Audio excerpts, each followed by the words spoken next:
Entonces, como les dije, vamos a ver el tema de fisiología y en esta primera parte vamos a ver el tema de la fisiología del eje reproductor femenino.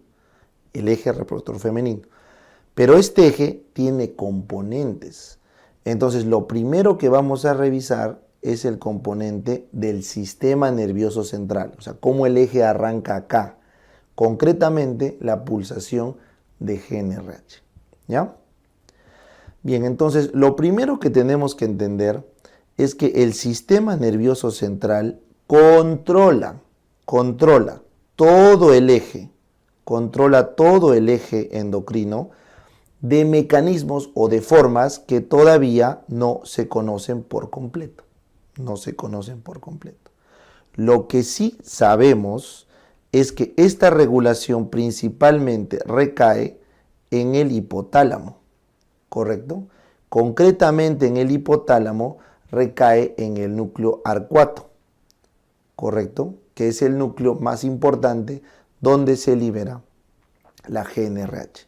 Sin embargo, el núcleo preóptico también está involucrado y la eminencia media también están involucrados.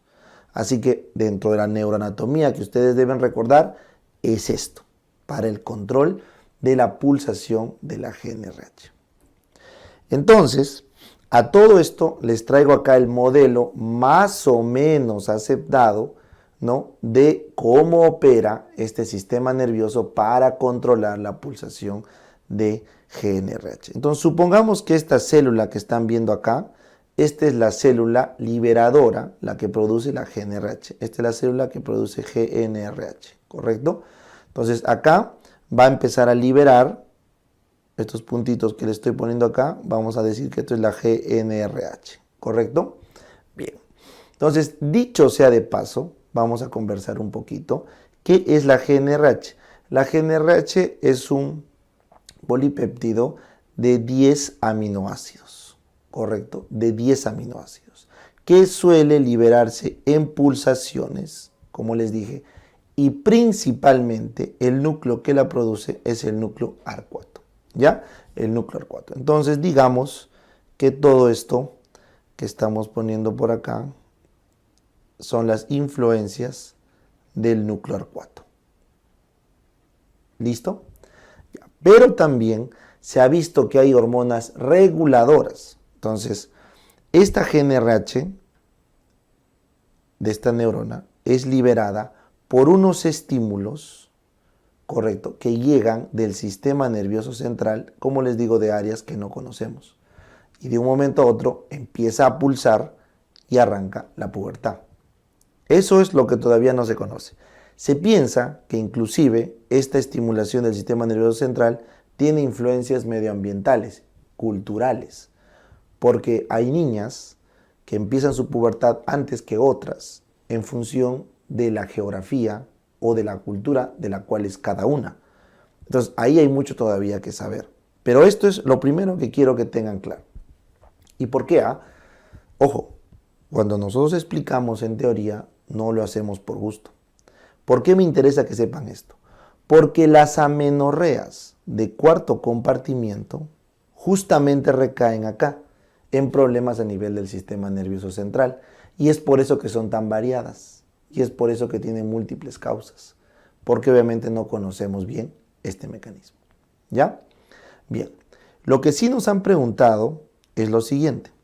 Acá hay otro grupo de neuronas, como puedes ver, que son básicamente las neuronas del área preóptica, del hipotálamo, ¿ya? Preóptica. Entonces, en este grupo de neuronas encontramos estas de color azul que liberan una sustancia importante que recientemente se ha descubierto, que es la quispeptina, ¿ya? Ahí lo puedes ver.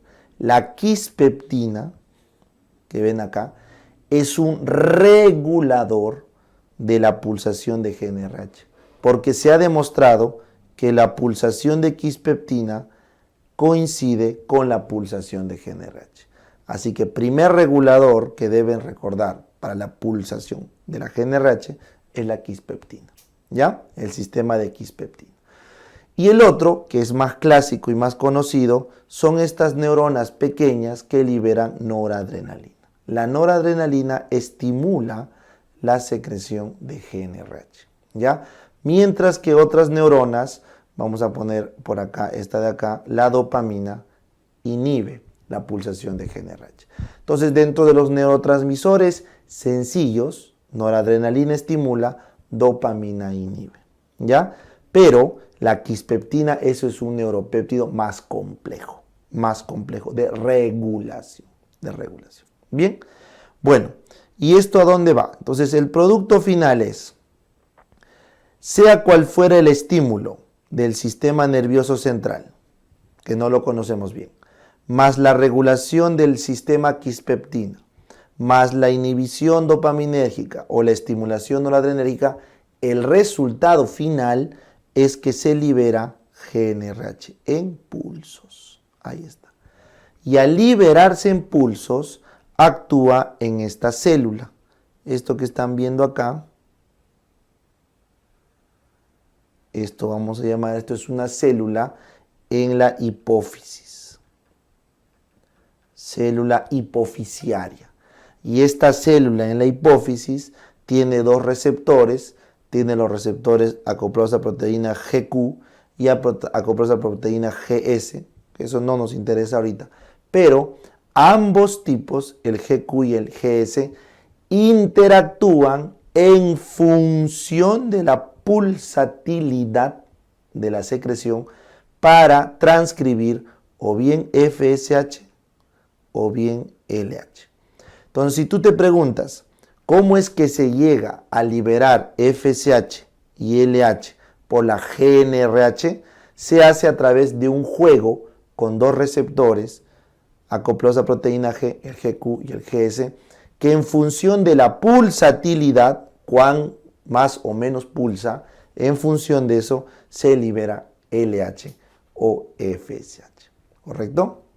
Entonces, esta es el primer componente que yo quería que tengan claro sobre la regulación a nivel central de la pulsación de GNRH. Bien, entonces ahora vamos a pasar al siguiente componente del eje, que es el hipofisiario, que es el encargado de producir la FSH-LH, el hipofisiario, ¿ya? Entonces, lo primero que hay que recordar es que la liberación de FSH y LH depende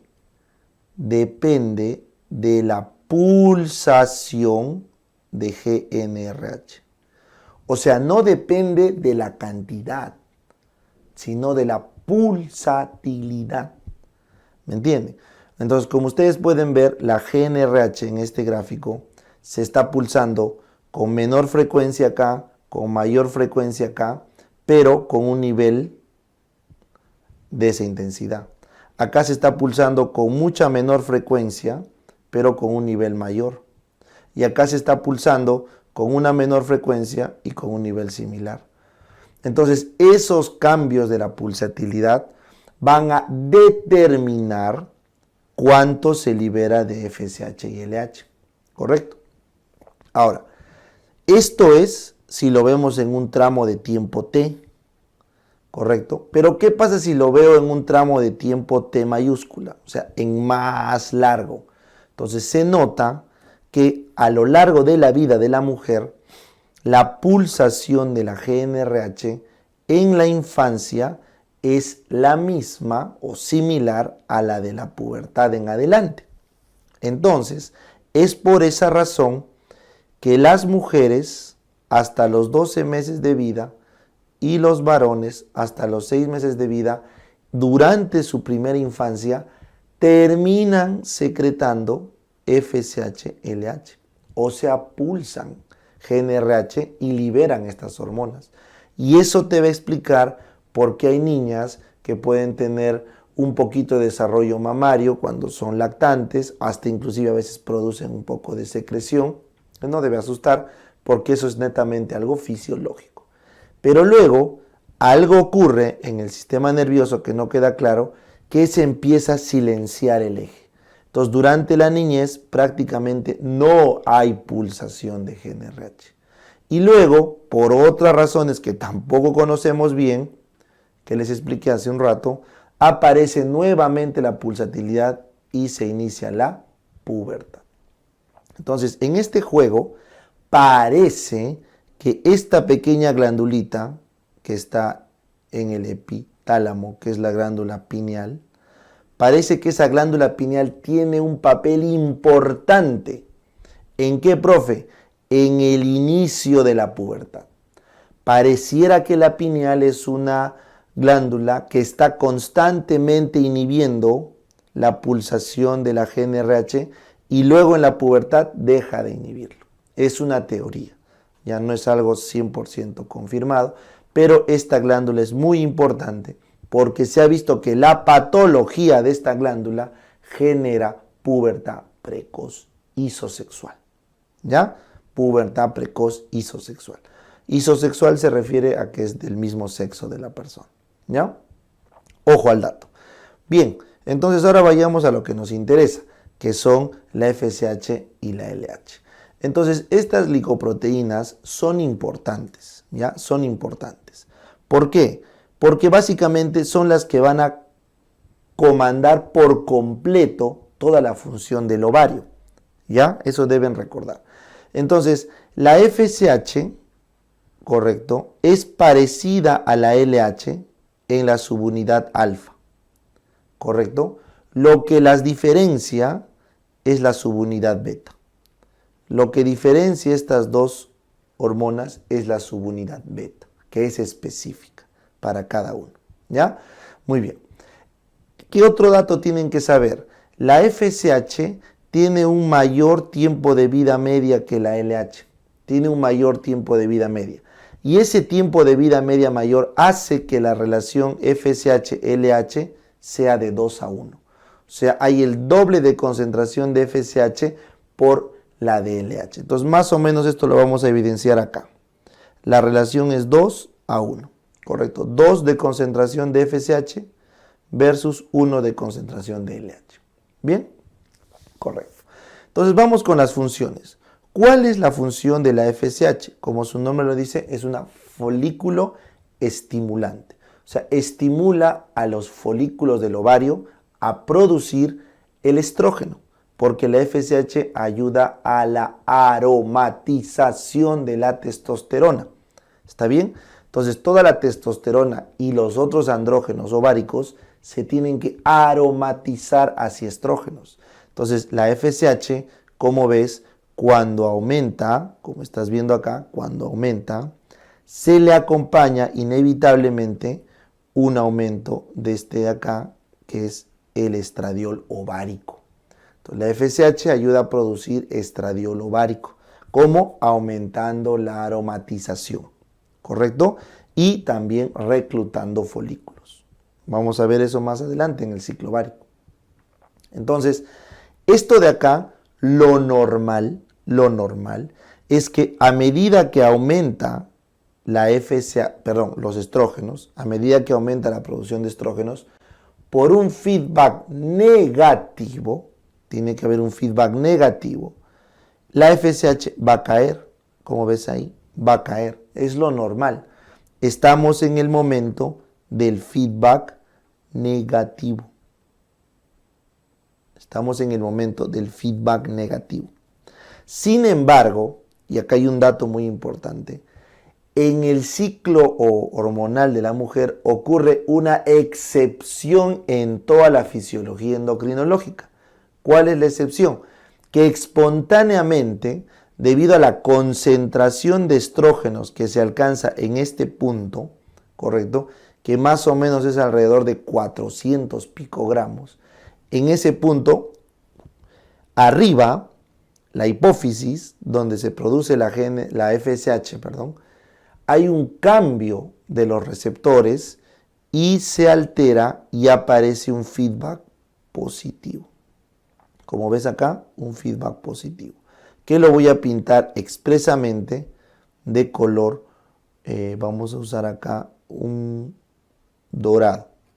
mira cómo empieza a subir nuevamente la FSH, lo cual no era normal, y eso obviamente se acompaña de un pico más alto de estrógeno. Entonces, cuando este estradiol hace un pico, como estás viendo acá, un pico que supere los 600 picogramos aproximadamente, este pico del estradiol, este pico, inevitablemente activa la pulsación o la liberación masiva de LH. ¿Correcto? Entonces, el pico de estradiol estimula la liberación de LH. Y como puedes ver acá, miren, si yo bajo unas líneas, la LH, que si bien es cierto ha ido subiendo, que eso es lo normal, ¿no es cierto? No al ritmo de la FSH, noten cómo cuando se dispara el estradiol, se dispara de forma aguda la LH. Y eso es muy importante porque el LH tiene a su cargo dos cosas. Producir la ovulación, ¿correcto? Y segundo, la luteinización. Producir la ovulación y en segundo lugar, la luteinización. ¿Correcto? Entonces, este proceso de la ovulación sucede al pico de LH en aproximadamente 12 a 24 horas. Lo sucede en 12 a 24 horas. ¿Correcto? Mientras que el pico de estrógeno precede a la ovulación en más o menos 36 horas.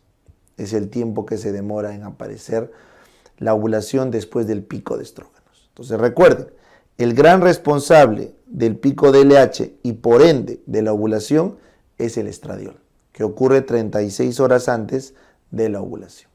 ¿Correcto? Bien. Ahora, cuando ocurre la ovulación, la LH se va en picada y el estrógeno también se va en picada, eso lo vamos a ver más adelante, pero al ya haberse luteinizado el ovario, entonces aparece la producción de progesterona. Entonces habría que dibujar acá, la progesterona tiene esta curva. La progesterona aparece después de la luteinización que se dio por la LH. ¿Correcto? Entonces eso es importante que ustedes lo tengan en este resumen. Finalmente, los valores críticos de la FSH que todos tienen que recordar son los siguientes: 2 y 40.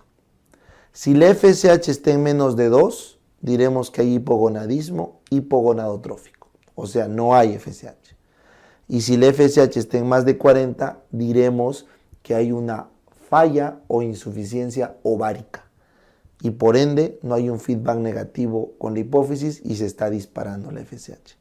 Este conocimiento es crucial porque nos va a servir para cuando llevemos la parte de menopausia y amenorrea. ¿Correcto? Bien, entonces esto era lo que yo quería que tengan claro de la parte de la FSH y LH en la hipófisis.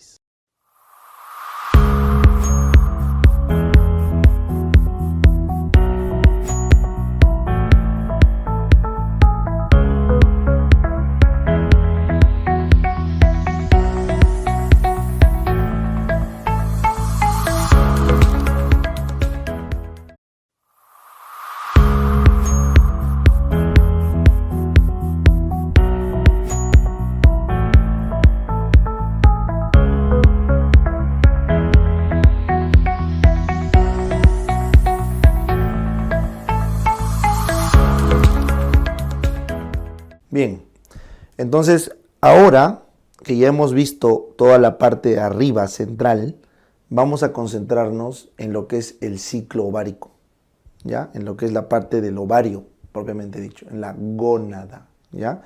Entonces, cuando hablamos del ciclo ovárico, nos estamos refiriendo a la gónada, ¿ya? Y esta gónada es la que se va a encargar de producir, ¿qué? Las hormonas, pues, ¿no? Va a producir el estradiol, y va a producir la progesterona, y va a producir cantidades más pequeñas de andrógenos, ¿ya? Entonces, para esto es necesario recordar toda la estructura histológica y todo el proceso de los estadios foliculares antiguamente conocidos como los estadios de Pedersen, ¿ya? Entonces vamos a empezar. En el origen de los tiempos, correcto, en el origen de todos los tiempos, al inicio en la vida embrionaria, del endodermo, del saco vitelino,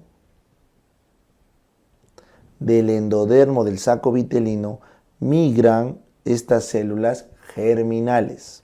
Son las famosas células germinales. ¿Correcto? Germinales. Esas células germinales que migran se van a ubicar en lo que se conoce como la cresta gonadal. Van a viajar hacia la cresta gonadal. Y en la cresta gonadal van a ver estas células que estoy pintando ahí de verde, del mesodermo de la cresta gonadal. Entonces, solamente aquellas células germinales que se puedan unir a estas células de la cresta gonadal van a formar lo que se conoce como un folículo primordial. ¿Qué es un folículo primordial?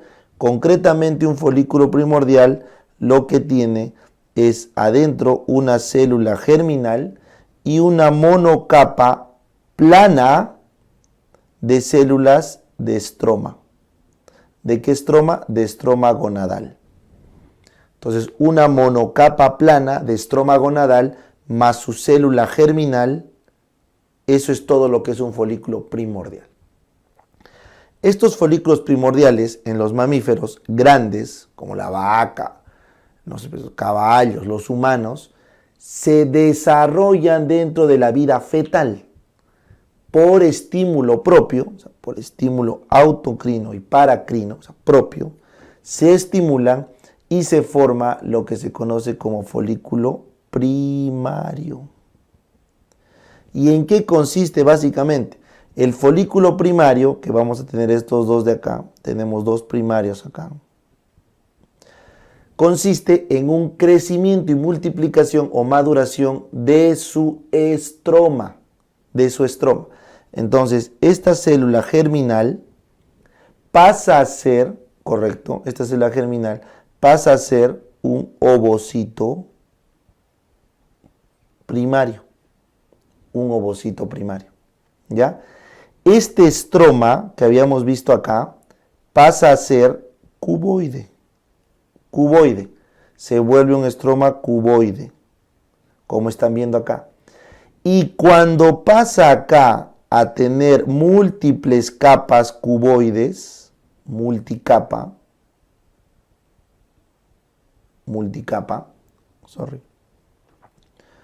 entonces cuando pasa a tener ya un componente multicapa, ahí, es donde se desarrolla una estructura importante, que es lo que define al folículo primario, que es una capa de uniones estrechas o gap junctions, tight junctions, y que se conoce como zona pelúcida.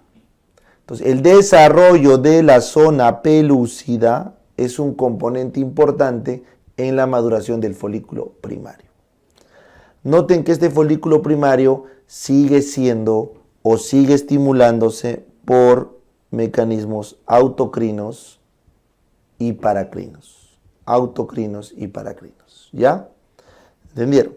Bien, ahora, hay un momento donde empieza a cortarse esta dependencia propia de la folículo y empieza a haber una dependencia externa. Entonces, esta dependencia externa se refiere a que empieza a llegar señal de arriba por parte de la FSH. Un estímulo extragonadal, ¿correcto? Entonces, ese estímulo extragonadal, como te das cuenta, va aumentando las capas, aumentan las capas de la granulosa del estroma, que eso, dicho sea de paso, no vayan a confundirse, todo este estroma gonadal que estoy hablando acá me refiero a la granulosa, ¿no es cierto? Entonces va aumentando de tamaño, de capa la granulosa, y se empieza a diferenciar una zona externa que es la teca. La teca había desde acá, sí había teca, pero era incipiente. Pero a medida que vamos teniendo estímulos externos, esta empieza a desarrollarse. Entonces, bajo esta figura ya se configura el concepto de folículo secundario. ¿Correcto? Ojo, el ovocito sigue siendo primario. Eso no vayan a confundir. Este ovocito sigue siendo primario. No se olviden. Detenido en la profase de la meiosis 1. Acuérdense, ¿ya? Pero el folículo ya pasa a ser secundario por la cantidad de capas. Y, acá está el dato, cuando todavía no es totalmente dependiente de las hormonas externas y todavía no ha desarrollado todo el licor folicular, se le conoce como secundario preantral. Preantral, porque todavía no ha desarrollado el antro. Entonces, cuando ya aparece esta estructura que ves acá, este hueco, cuando aparecen esas estructuras porosas que se conocen como antro, porque cuando todas estas se juntan, se termina formando todo esto, pues, ¿no? Que es el antro. Todo eso que estoy pintando es el antro ya totalmente formado, ¿no? Pero igual, cuando ya empieza a haber esbozos, eso ya es un folículo antral. Entonces, ese dibujo que están viendo acá es un folículo secundario, pero del tipo antral. Antral, ¿correcto? Entonces, este folículo secundario antral, la característica que tiene es que ya es totalmente dependiente de los estímulos extraováricos. Tiene receptores de FSH, de estrógeno, de andrógeno, de progestágeno, de prostaglandinas, un montón. Y estos receptores hacen que su supervivencia, por su tamaño y por su complejidad, dependa de esta hormona. Así que si se va la FSH, simplemente colapsa, se atresia y desaparece este folículo. ¿Está bien? Colapsa y desaparece. Entonces, ese es un momento importante. ¿Por qué? Porque en ese espacio que están viendo ahí es que se aloja el famoso licor folicular. Se aloja el licor folicular, ¿correcto? Entonces, el licor folicular que se aloja ahí en ese folículo secundario antral está lleno de ¿qué? De estrógenos, está lleno de prostaglandinas, está lleno de sustancias comunicantes intraováricas o intrafoliculares que estimulan el crecimiento del folículo. Entonces, se entiende claramente que el folículo que tiene mayor licor y mayor cantidad de receptores de FSH va a prevalecer. Entonces, en este momento, este licor, que es el que produce el estradiol, ¿se acuerdan que les comenté hace un rato? Cuando supera cierto tamaño o cierta concentración de estradiol, se producía un cambio hacia el feedback positivo. Se hacía un cambio a feedback positivo de la liberación de estrógeno con la FSH y este folículo secundario empieza a predominar sobre el resto. Entonces, cuando este predomina, se configura este último que se conoce como folículo grafiano. Grafiano.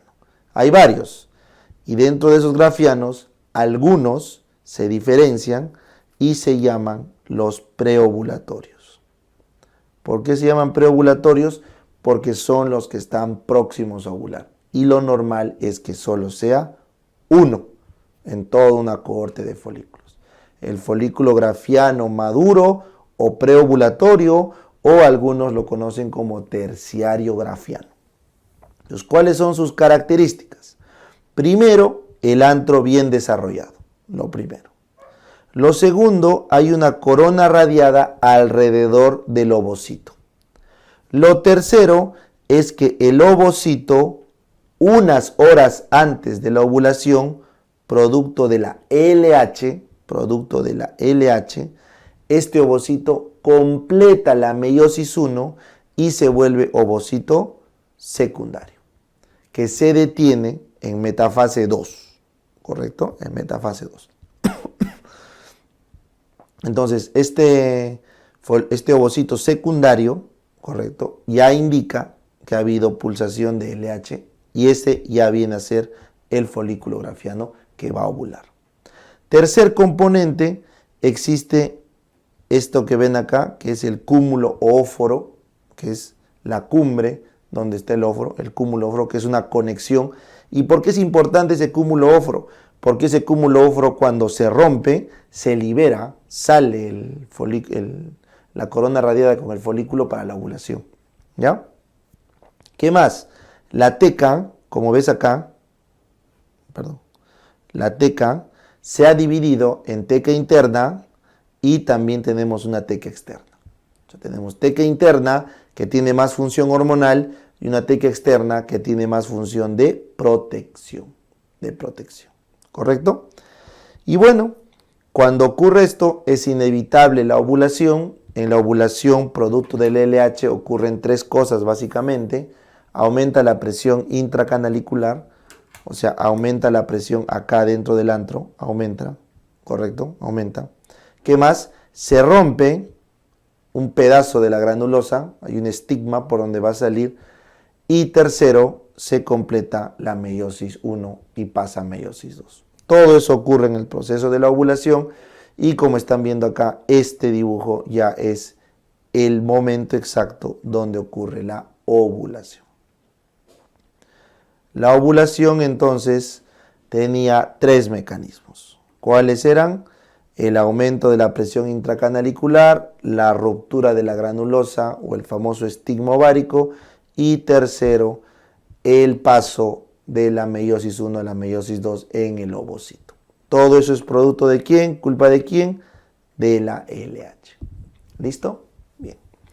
Ahora, la LH les dije que tenía una segunda función. O sea, no solo una función era ovular, sino la segunda función, ¿cuál era? Correcto. Transformar el aparato enzimático de todas estas células, de la granulosa y de la teca, lo transforma y hace que su aparato enzimático empiece a producir ¿qué? Más andrógenos. Y estos andrógenos están en la vía de producción de más gestágenos. Más adelante vamos a ver. Entonces, la luteinización aumenta la capacidad hormonal del folículo para producir progestágenos, ¿correcto? Y andrógenos.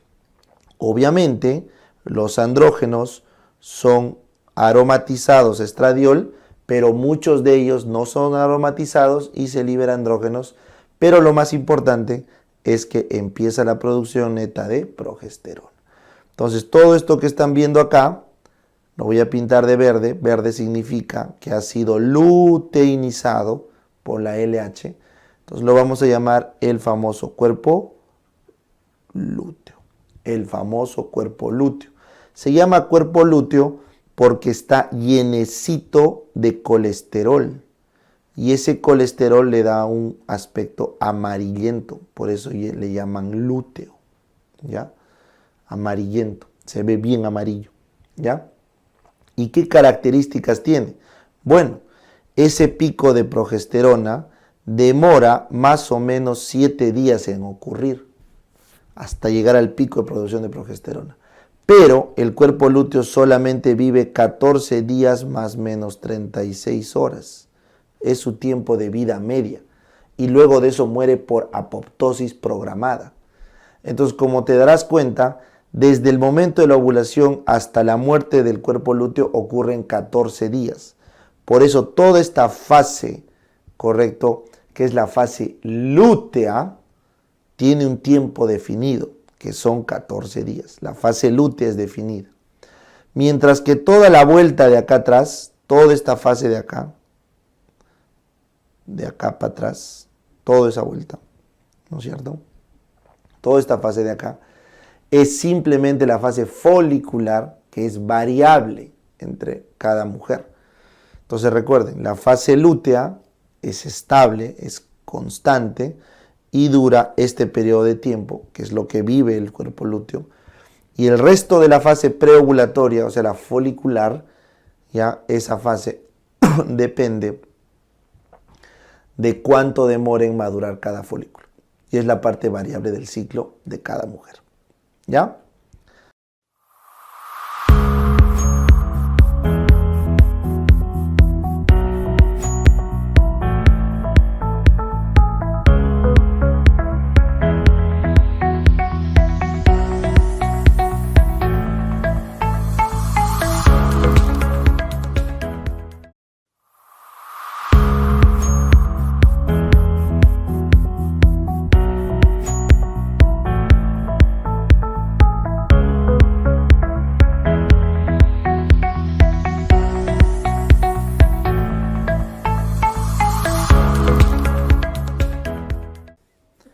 Bien, entonces ahora vamos a conversar de la expresión final de este ciclo reproductor. O sea, todo lo que nosotros hemos conversado hasta ahora está ocurriendo en la parte interna en la mujer, en la parte hormonal, que no la podemos ver de forma tangible. En cambio, el ciclo uterino, ese sí lo podemos ver a través de la menstruación, ¿correcto? Entonces lo importante, lo interesante del ciclo uterino es a través de la menstruación podemos ver lo que está ocurriendo. Y como el ciclo uterino responde a las hormonas, entonces quiere decir que como está la menstruación, yo voy a ver las hormonas. ¿Entendieron? Entonces eso es lo bonito del ciclo uterino. Bien, entonces vamos a borrar esto. Y vamos a arrancar. Entonces yo les había dicho que el estradiol se formaba a raíz del estímulo de la FSH, ¿correcto? Y este estradiol se formaba en la granulosa, producto de la aromatasa. Entonces habíamos quedado que a partir de este folículo secundario preantral en adelante hasta acá, se formaba estradiol en la granulosa que se acumulaba en eso que vemos que es el antro, ¿no es cierto? Ahí está, perfecto. Luego habíamos quedado que cuando había un pico de producción de estradiol, porque habíamos llegado al folículo más desarrollado con un máximo estímulo de FSH, ese pico de estradiol generaba la liberación de LH y eso ocurría o generaba la ovulación. Entonces, como ven, este pico de estradiol inevitablemente nos lleva a la ovulación 36 horas después, les dije, ¿verdad? Entonces, como claramente se rompe el folículo de Graf, todo este licor que está llenito de estrógeno se pierde, se echa a perder en el peritoneo. Entonces, el estradiol cae de forma brusca. ¿No es cierto? Y también dijimos que la LH, voy a usar un verde más oscuro, la LH había luteinizado a las células de la granulosa, ¿no es cierto? Y de la teca, para que empiecen a producir, ¿qué cosa? Progesterona. Por eso puedes ver acá que la progesterona empieza a aumentar su producción en mayor cantidad, ¿correcto? Ahí está. Hasta llegar a un pico de producción al 7º día de la luteinización, ¿no es cierto? Al 7º día de la luteinización. Y habíamos quedado que entre la ovulación y la muerte del cuerpo lúteo había 14 días más o menos 36 horas, ¿no es cierto? Listo.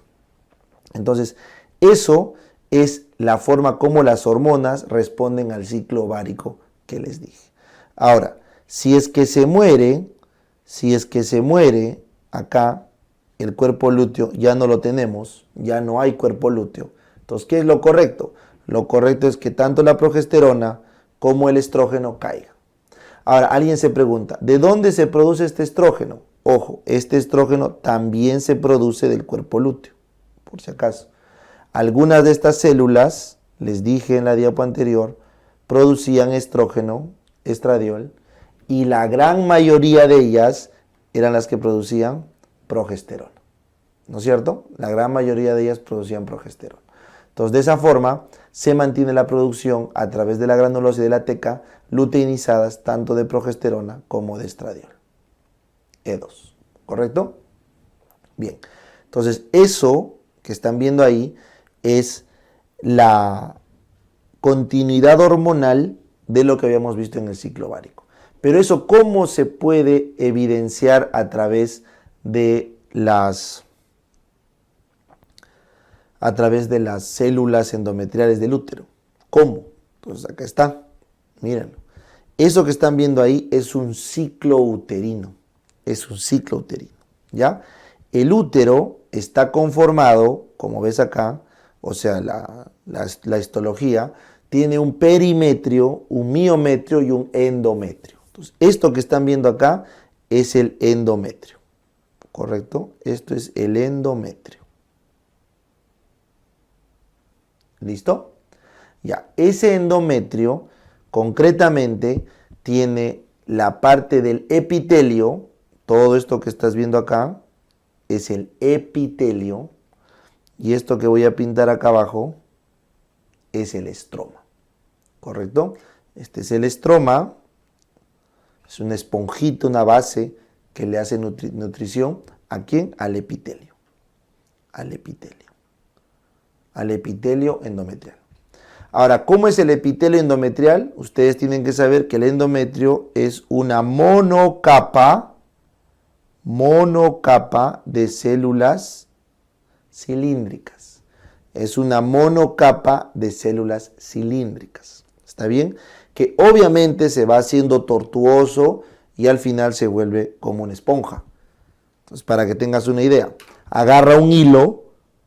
Imagínate que ese hilo es una monocapa de células cilíndricas y empieza a hilar 1 kilo de hilo y empieza a enrollarlo. Y al final se te va a hacer como una esponjita, como una almohadita. Sigue siendo un solo hilo, sigue siendo una sola tira, pero es esponjosita. Entonces, eso que estás viendo ahí es el desarrollo tortuoso de estas células endometriales de monocapa. ¿Ya? Muy bien. Entonces, cuando esto se desarrolla, se llega a tener claramente 2 partes en este endometrio. Entonces voy a pintar o subrayar con color celeste esto que estoy pintando acá, de color celeste, hasta el fondo, viene a ser la capa basal. La capa basal, porque está formado por células pluripotenciales que se pueden multiplicar, o sea, son células madre, mejor dicho, que se pueden multiplicar para generar más células endometriales. Esta es la capa basal, ¿ya? Esa capa basal está irrigada por unas arteriolas conocidas como arteriolas rectas, ¿correcto? Conocidas como arteriolas rectas. Entonces, en la capa basal tenemos las arteriolas rectas. ¿Está bien? Ya. Ahora, esa capa basal, por estímulo estrogénico, acá es donde entra el estrógeno, este estradiol de acá, ese estradiol de ahí, acá lo vamos a poner, la estimula y genera hiperplasia e hipertrofia. Hiperplasia e hipertrofia. Entonces se empieza a formar, voy a pintar de verde, esto de acá, correcto, que vendría a ser la capa funcional. Funcional, porque se pinta de verde, perdón, porque se estimula por los estrógenos, estoy pintando de verde, y se prolifera, hiperplasia e hipertrofia. capa funcional, ¿ya? Para los que quieren ser un poquito más académicos, la parte superficial de la capa funcional se llama capa compacta y la que está abajo esponjosa, ¿ya? Entonces, si quieres ser un poquito más así meticuloso, esta parte se llama la parte compacta,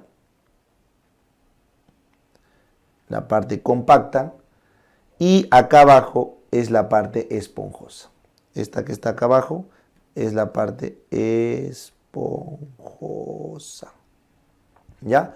La parte esponjosa. Entonces, bueno, eso es simplemente una observación histológica que no tiene importancia. Lo que sí deben saber es que lo de azul es la capa basal y lo que está arriba de verde es la capa funcional. Ahora, esta capa funcional, por estímulo de la progesterona, sus arterias se vuelven espirales. Pero ojo, la progesterona recién aparecía en este momento. La progesterona aparecía al final, o sea, de la segunda mitad. Entonces, las arterias basales acá se hacen espirales. Las arteriolas rectas se hacen espirales así. ¿Correcto? Mientras que en esta primera fase, las arteriolas siguen siendo rectas. ¿Correcto? Entonces, la espiralización de las arteriolas básicamente depende de la progesterona. Muy bien.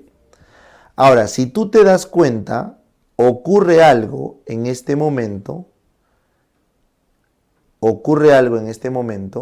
donde deja de crecer el endometrio. Deja de crecer. ¿Y qué ocurrió acá? Se empezó a liberar progesterona. La progesterona detiene el crecimiento del endometrio. Primera cosa. Segunda función, la progesterona espiraliza las arterias, que ya te expliqué. Y tercera función, la progesterona empieza a estimular la secreción de las glándulas endometriales. El endometrio secreta glucógeno, principalmente, entre otras sustancias nutritivas para el blastocisto. Entonces, la progesterona ayuda a la secreción de las glándulas endometriales. Por lo tanto, el estímulo progestacional, PG, que ocurre en esta fase, hace que el endometrio se vuelva secretor. No se olvide. Entonces, eso genera dos momentos en nuestro ciclo uterino. La fase proliferativa dependiente de estrógenos y la fase secretora dependiente de progesterona. ¿Ya? Muy bien. Una función adicional de la progesterona es desidualizar. Desidualiza el estroma. Lo desidualiza. ¿Qué es desidualizar?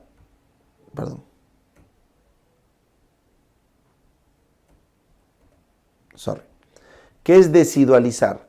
Desidualizar es lo ablanda, lo corta los enlaces de colágeno para que esté blandito.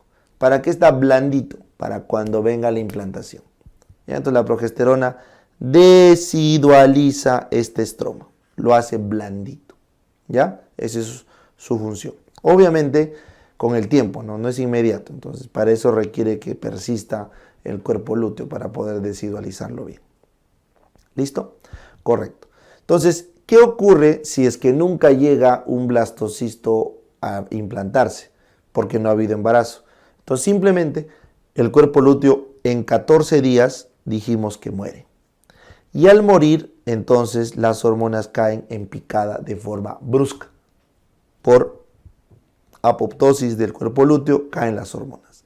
Entonces, esa caída brusca de las hormonas genera que se libere prostaglandinas. ¿Correcto? La caída brusca de las hormonas genera que se libere prostaglandina. Y la prostaglandina que se libera, ¿correcto?, genera que estas arteriolas espirales se isquemicen. Hace una isquemia. Porque las arteriolas espirales, al contraerse por la prostaglandina, se cierran y hacen una isquemia. Y esa isquemia, inevitablemente, que genera necrosis. ¿Correcto? Esa isquemia genera necrosis. Y esa necrosis, obviamente, va a llevar a lo que todos conocemos como la menstruación o el ciclo menstrual. Entonces, la menstruación no es más que la necrosis del endometrio funcional debido a la isquemia aguda por la contracción de las arteriolas espirales debido al aumento de prostaglandinas que se liberaron por la caída brusca de las hormonas tras la muerte apoptótica del cuerpo lúteo. Esa es la definición fisiológica correcta de una menstruación. Entonces, si una chica tiene su periodo estrogénico y su periodo progestacional normales, entonces su menstruación va a ser regular. Si no lo tiene normal, la menstruación no va a ser regular. Por eso es que el ciclo uterino indirectamente me dice cómo están las hormonas atrás. Y esto es muy importante para cuando veamos el capítulo de hemorragia uterina anormal. ¿Ya? Y ahora si tú te preguntas, y doctor, ¿por qué cuando me viene mi regla me duele? Porque las prostaglandinas producen dolor. ¿Por qué cuando me viene mi regla me hincho? Porque las prostaglandinas producen vasodilatación y edema. ¿Y por qué cuando me viene mi regla algunas chicas tienen náuseas, vómitos, hasta diarrea? Eso es porque tienen muchas prostaglandinas, porque hay una hipersensibilidad que genera un círculo vicioso y eso se llama dismenorrea, que vamos a ver después. ¿Correcto? Muy bien. Entonces, esto era lo que yo quería que tengan claro respecto al ciclo uterino.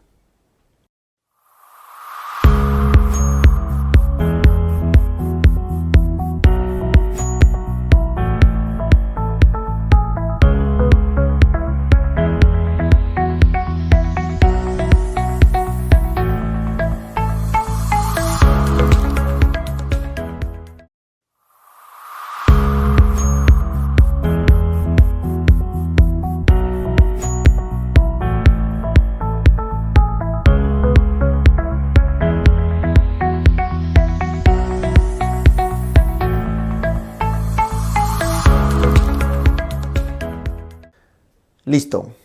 Continuando entonces con nuestro repaso teórico, ahora vamos a hablar de las hormonas. Las hormonas como tal. No me quiero expandir mucho en este punto, pero sí es importante que tengamos claro qué hacen, aparte de lo que hemos visto, el estrógeno y la progesterona. ¿Ya? Entonces, vamos con el primero. Efectos del estrógeno. Del estrógeno. A ver.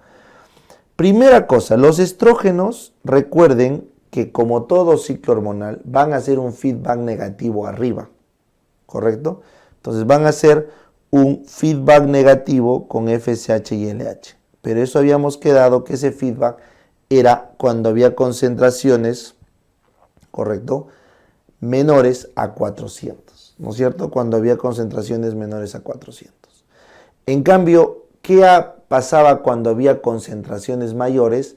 Había un cambio de feedback. Por eso acá dice regulación positiva de los receptores de estrógeno, progesterona y LH en el folículo. O sea, el estrógeno hace que sus folículos sean más sensibles a más estrógeno, a más progesterona y a más LH. Y esto obviamente genera que cuando se produzca el feedback positivo a nivel central, el folículo está más preparado. Entonces, el efecto del estrógeno, cuando pasa de sus 400 picogramos, habíamos dicho que generaba un feedback LH-FSH positivo. Pero aparte, generará una regulación positiva de sus receptores dentro del folículo. ¿Para qué? Para persistir aún más. Por eso es que depende del estrógeno la calidad de la formación de folículos ováricos. ¿Ya? Bien. ¿Qué más? Los estrógenos son los responsables de todos los cambios sexuales secundarios en la pubertad femenina. O sea, el estrógeno desarrolla las mamas, distribuye la grasa en las caderas, en los muslos. El estrógeno es el responsable de la feminización externa o los caracteres sexuales secundarios. Ya eso todos sabemos. Muy bien. El estrógeno inicia y promociona el brote del crecimiento puberal. Recuerden que los estrógenos y los andrógenos son hormonas anabolizantes.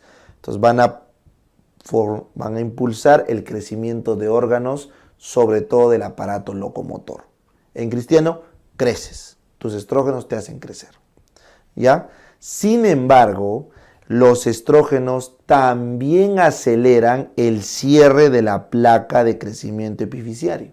Entonces, las niñas, si bien es cierto, el estrógeno promueve el inicio de la pubertad, también saben que muy pronto van a dejar de crecer porque se promueve el cierre de las placas. O sea, del inicio de la pubertad hacia 1 o 2 años ya se termina de alcanzar la talla final. No así en los hombres. En los varones, la talla final demora todavía en aparecer.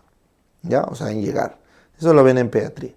Pero quiero que sepan que el estrógeno cierra antes las epífisis que los andrógenos. ¿Ya? El estrógeno aumenta el tamaño de las mamas. No está bien decir seno. ¿Ya? El seno es lo que está entre ambas mamas. Esto. La mama es esto, el seno es lo que está entre ambas mamas. Pero bueno, entonces aumento de las mamas. Pero ojo, a predominio del componente ductal. Ductal. Esa fue pregunta de examen. ¿Ya? El estrógeno prolifera el ducto en la glándula mamaria. ¿Ya? Muy bien.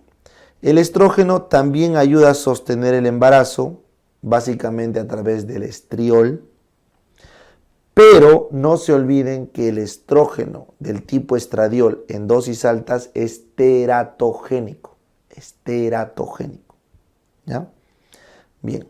Y finalmente, el estrógeno aumenta la secreción de prolactina, pero bloquea el receptor de prolactina en la mama.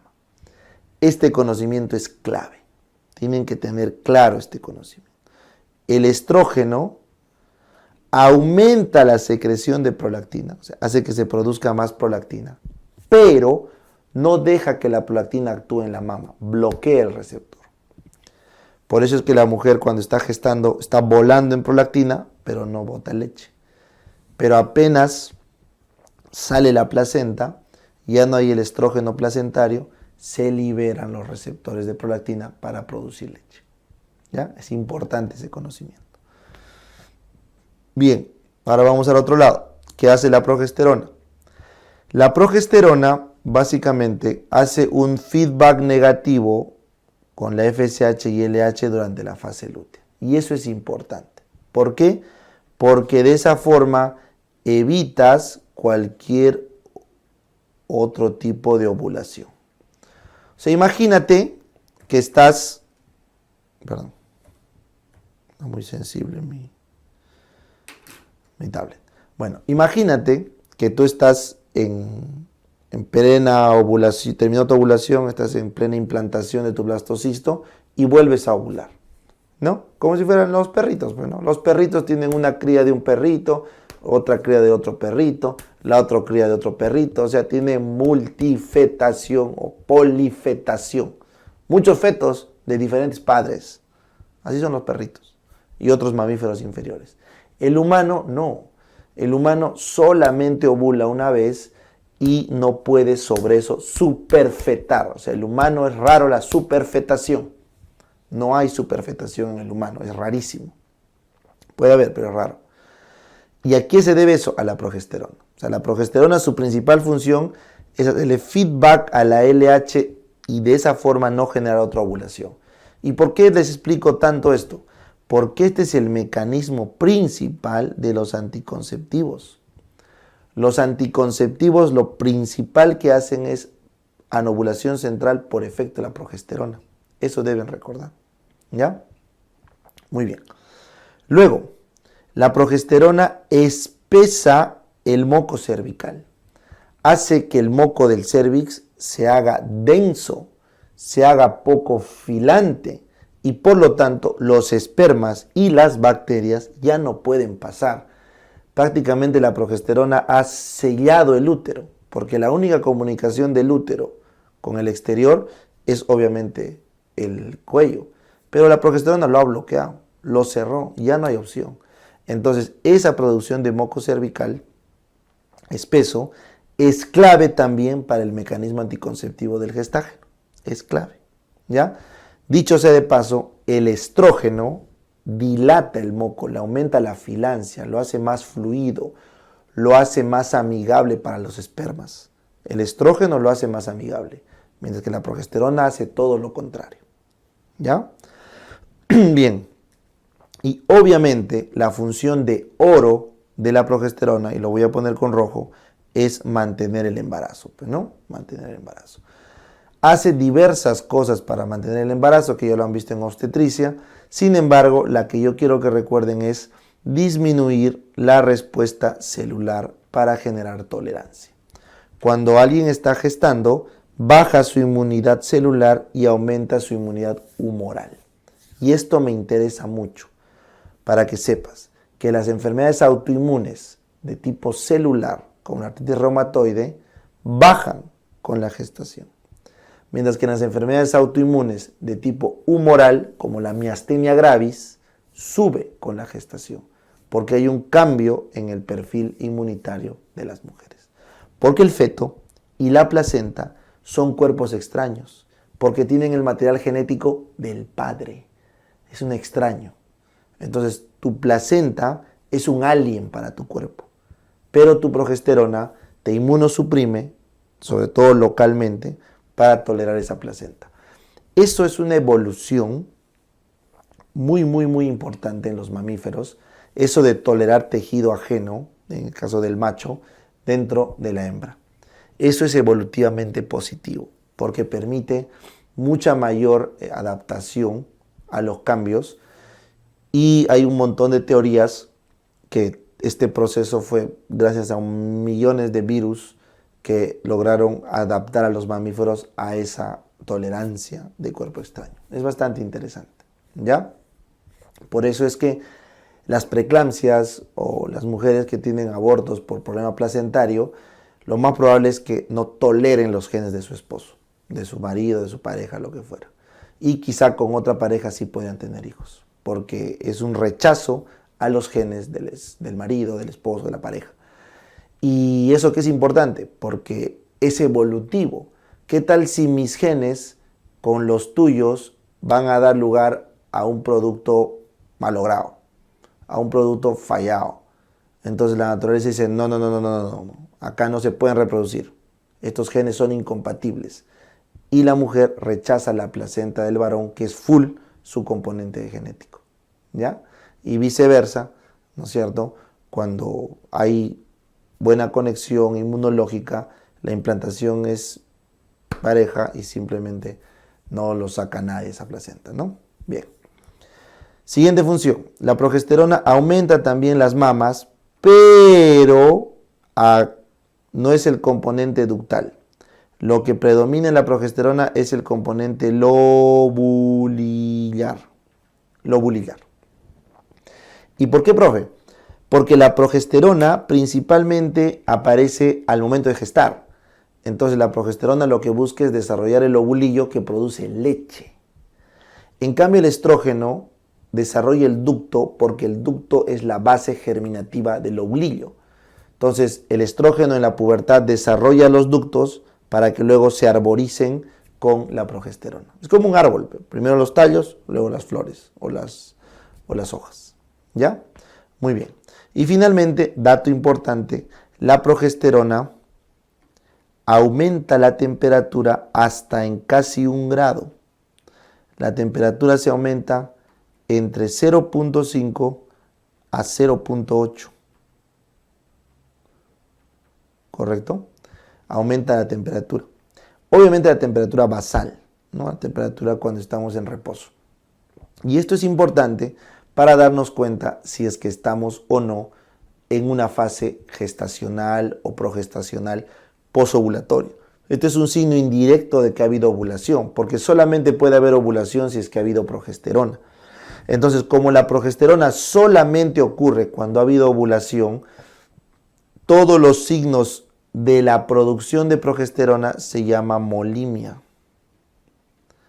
La molimia son los signos que me sugieren que ha habido una ovulación. Y entre ellos, el más importante es el aumento de temperatura. Pero, ¿qué más hace la progesterona?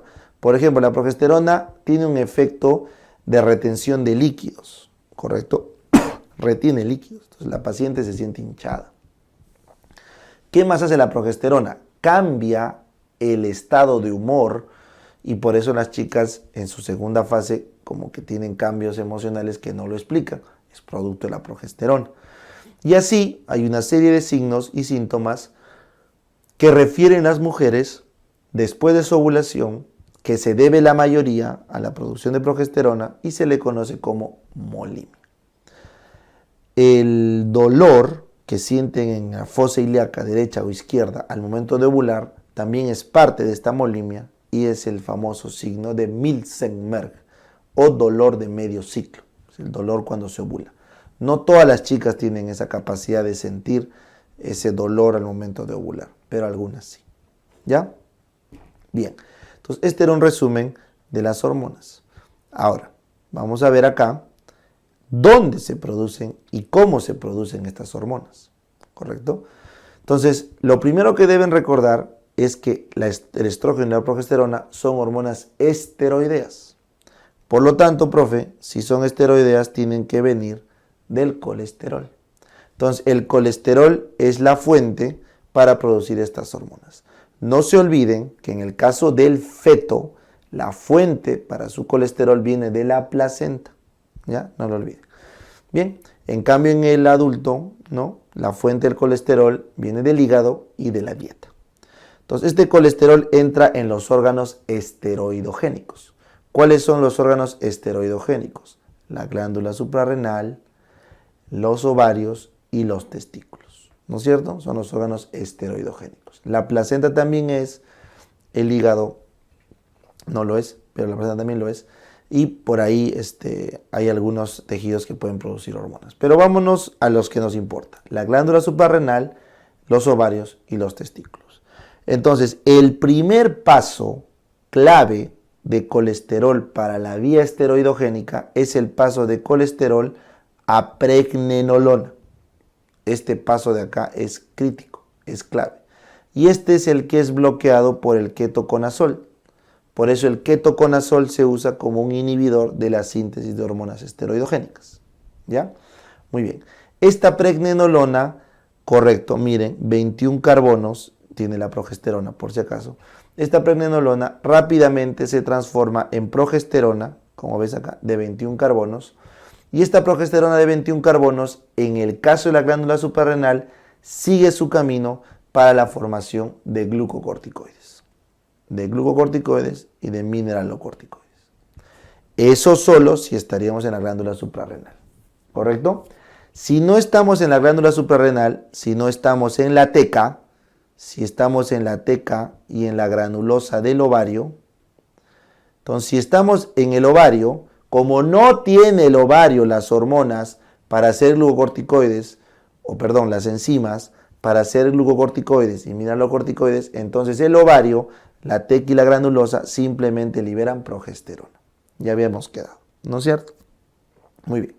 Sin embargo, recuerden que esta progesterona, ya, en su proceso, en la granulosa, voy a marcar con rojo, la granulosa, sí tiene enzimas, ¿correcto?, para procesarla y pasarlo a andrógenos. Entonces, en la granulosa y también obviamente en la teca, existen enzimas para transformar la progesterona en andrógenos. Pero recuerden que existe un paso intermedio que es la 17-hidroxiprogesterona. Ahorita les voy a decir por qué es importante este paso intermedio. Todavía déjenlo ahí. Entonces, tanto teca como granulosa metabolizan la progesterona y lo pasan a andrógenos. La pregnenolona pasa a dihidroepiandrosterona y luego esta a androstenediol. Y la 17-hidroxiprogesterona pasa a androstenediona y esta a testosterona. Así que todo esto que están viendo también puede ocurrir en la teca y un poco en la granulosa, pero principalmente en la teca. ¿Ya? Entonces, ojo, la teca es estructuralmente hablando un sitio donde se predomina la formación de andrógenos. Sin embargo, acá viene la clave, voy a pintarlo con color verde. La granulosa tiene un aparato enzimático adicional, que son las famosas aromatasas. Eso que estoy pintando de verde son las aromatasas. Entonces, todo este triangulito que ves acá, correcto, eso está ocurriendo en la granulosa. La aromatización de los andrógenos. Entonces, los andrógenos de 19 carbonos pasan a estradiol o estrógenos de 18 carbonos por aromatización.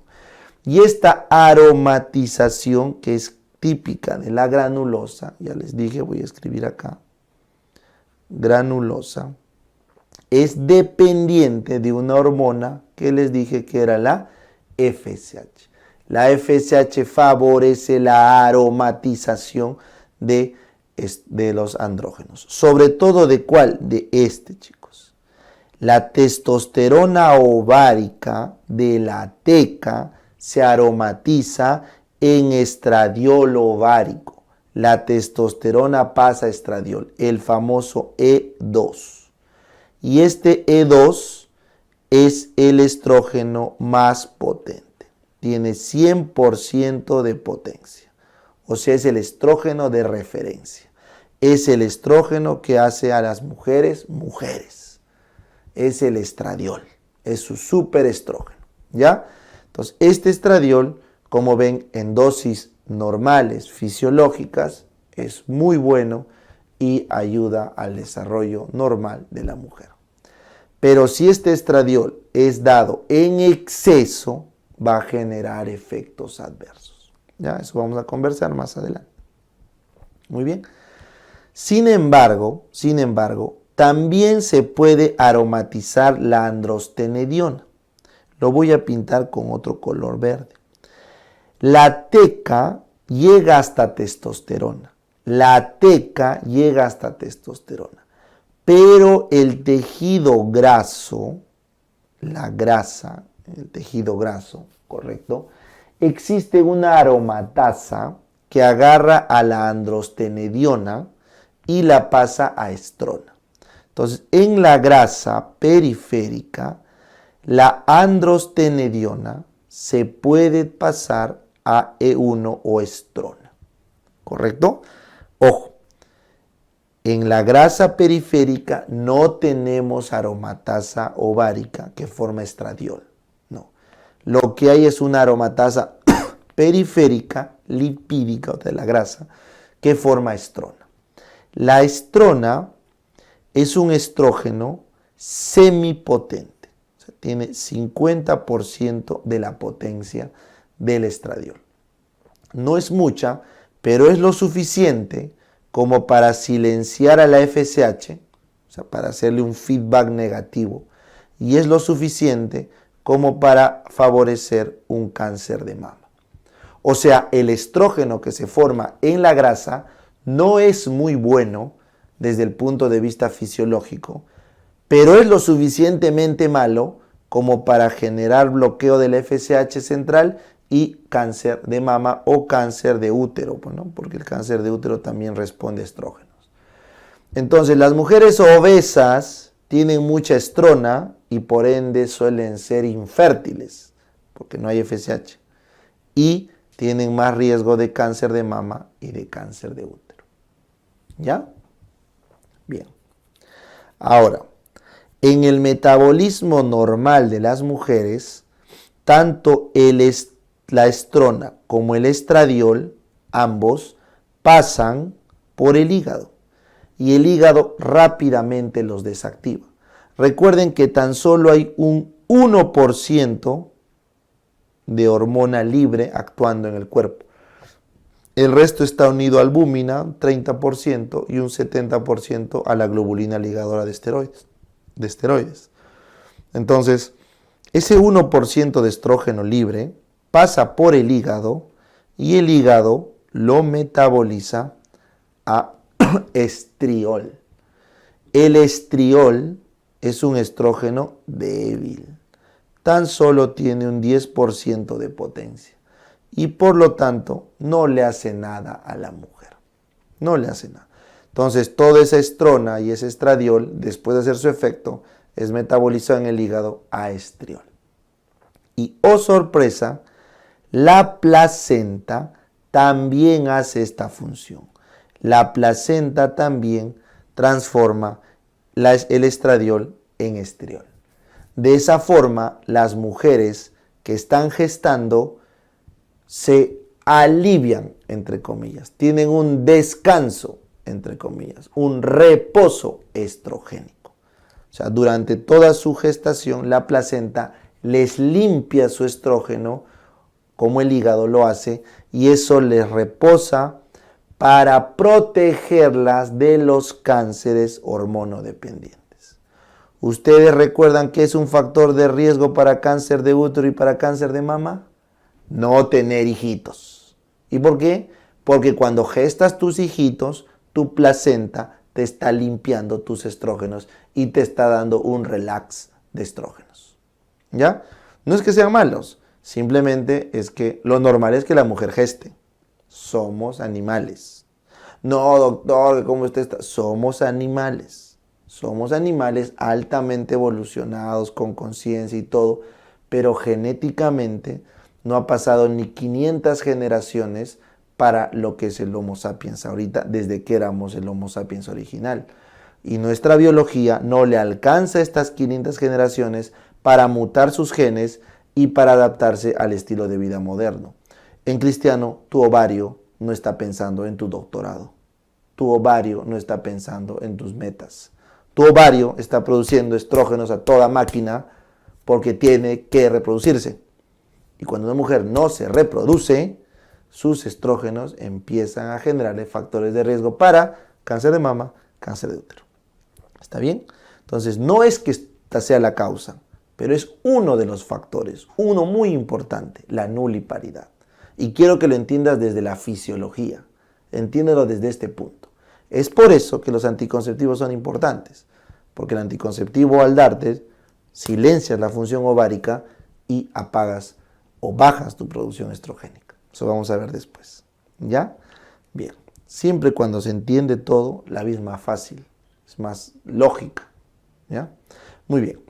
Y para terminar, el testículo en el varón tiene una hormona especial que es la 5-alfa reductasa, que no lo tiene el ovario, lo tiene el testículo principalmente, y digo principalmente porque siempre hay un poquito, pues, o sea, siempre hay hormonas, las gónadas genéticamente son iguales, con el cambio solamente, o sea, en la diferenciación final, pero sus mecanismos enzimáticos son de base, entonces predomina uno y el otro, pero siempre hay. Entonces, en el testículo del varón hay más 5-alfa reductasa y por ende hay más dihidrotestosterona, que es la testosterona activa. ¿Ya? Eso es netamente en el testículo. En el testículo. ¿Ya? Muy bien. Entonces, para resumir esta parte, ¿qué es? Los estrógenos de la mujer se forman. Viene el colesterol de la sangre, se capta por la granulosa y por la teca, se forma progesterona, esta se vuelve 17-hidroxiprogesterona, esta se vuelve andrógeno y gracias a las aromatasas, estos andrógenos se vuelven estrógenos. Concretamente, la testosterona se vuelve estradiol. Correcto. Ahora, cuando está luteinizado el ovario, hay tanta producción de progesterona que no se puede transformar toda en andrógenos, entonces aumenta la producción de progesterona. Pero la que se transforma en andrógenos es luego transformada en estrógenos sin problemas. ¿Ya? Luego, en la grasa periférica existe una aromatasa que produce estrona, que es mala para factor de riesgo y fisiológicamente solo tiene la mitad de efecto. ¿Correcto? ¿Qué más? Hígado y placenta transforman los estrógenos en estriol, que no tiene potencia y que nos da un descanso estrogénico. ¿Correcto? El varón tiene 5-alfa reductasa, donde avanza un paso más que el ovario y la testosterona se vuelve dihidrotestosterona, lo que no ocurre en el ovario. ¿Ya? Muy bien. Y finalmente lo que les decía, cuando hay un déficit de la 21-hidroxilasa, entonces esta 17-hidroxiprogesterona en la suprarrenal se empieza a acumular. No puede pasar para la formación de glucocorticoides y mineralocorticoides. Entonces ahí venía mi dato. Cuando se acumula 17-hidroxiprogesterona en una persona, sospechamos de un déficit de 21-hidroxilasa y por lo tanto de una hiperplasia suprarrenal congénita.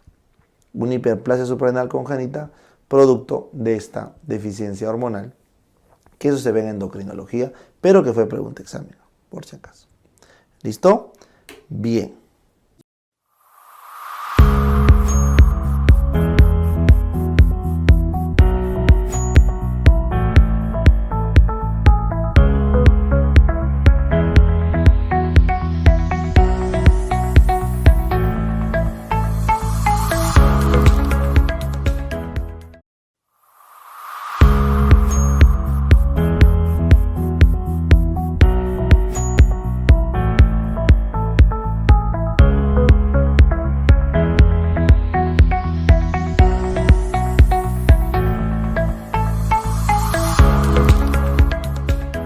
Arrancamos, chicos, con embriología, ¿correcto?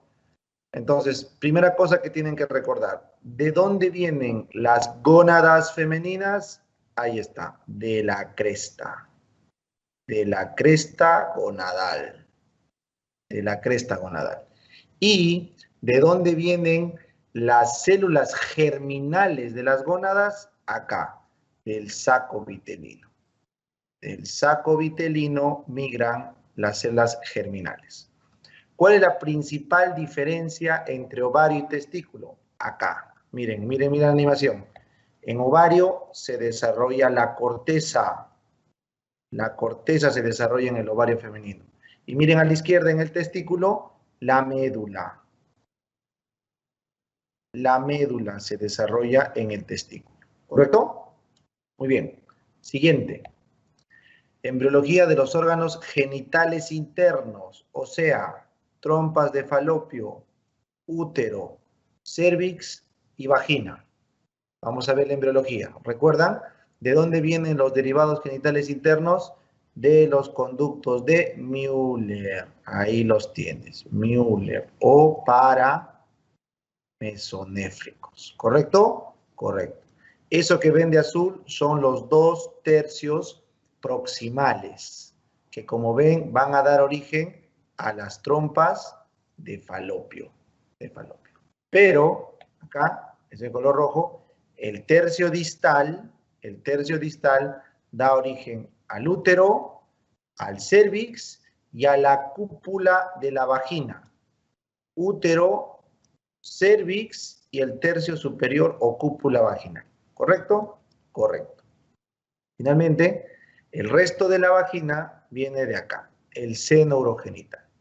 El seno urogenital termina dando el origen a lo que ven acá, los 2 tercios distales de la vagina.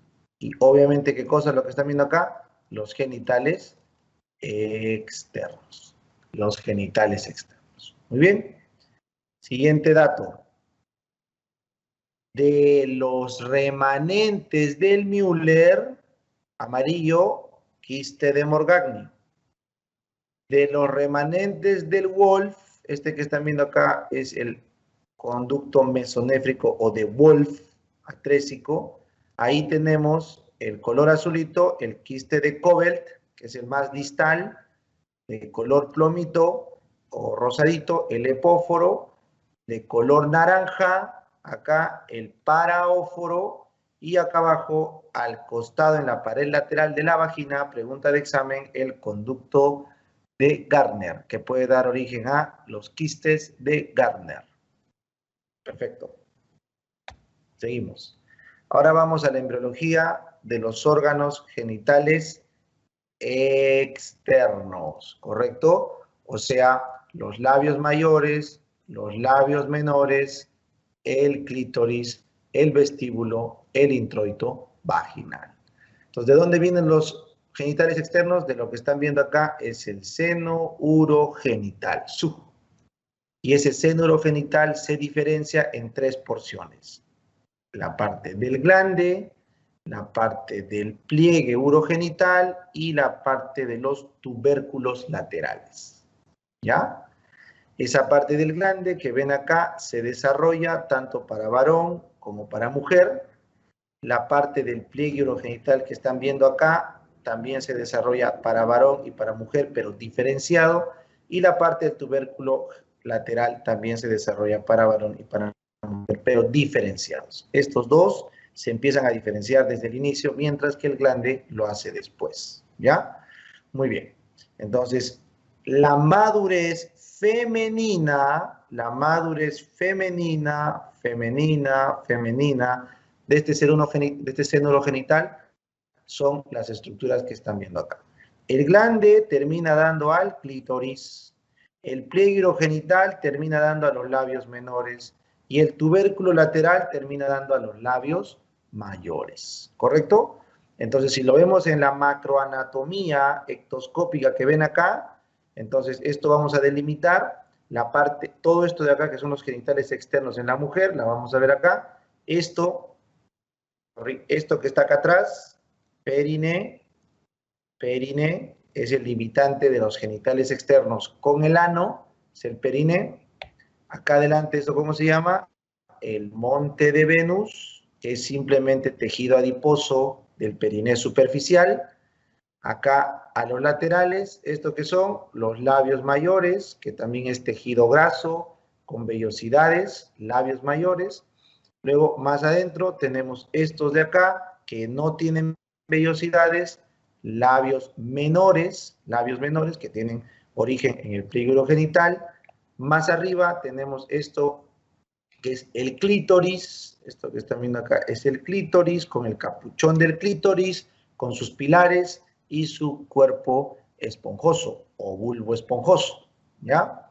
Y más abajo, esto que están viendo ahí, eso es el meato uretral, donde desemboca la uretra femenina corta de 3 centímetros, y acá abajo están viendo el introito de la vagina. Y eso es importante en medicina legal, porque pasado el introito se considera penetración en medicina legal.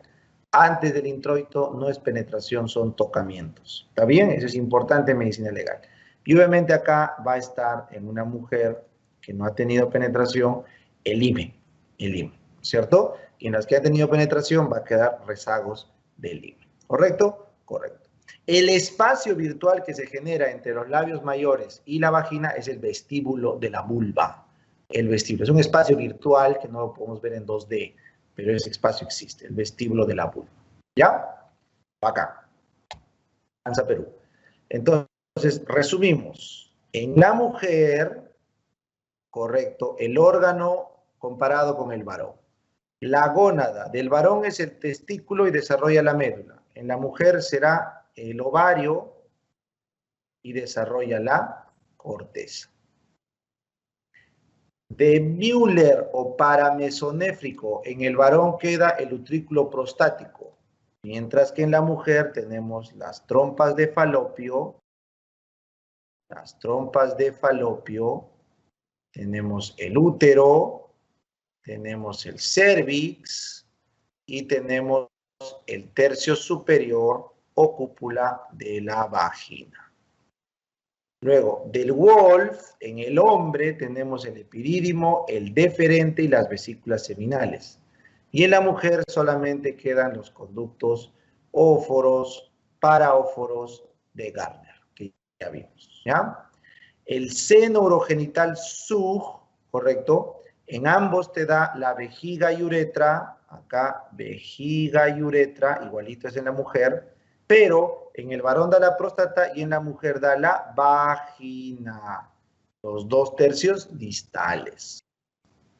El tubérculo genital, el tubérculo, ¿ya? Da el pene, acá, el tubérculo da el pene, y en la mujer da el clítoris, ¿ya? La eminencia genital lateral da el escroto en el varón y en la mujer da los labios mayores.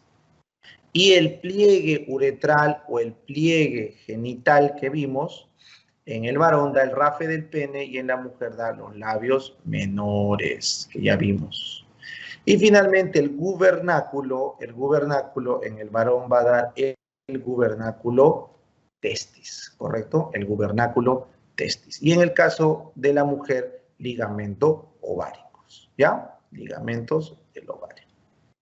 Muy bien.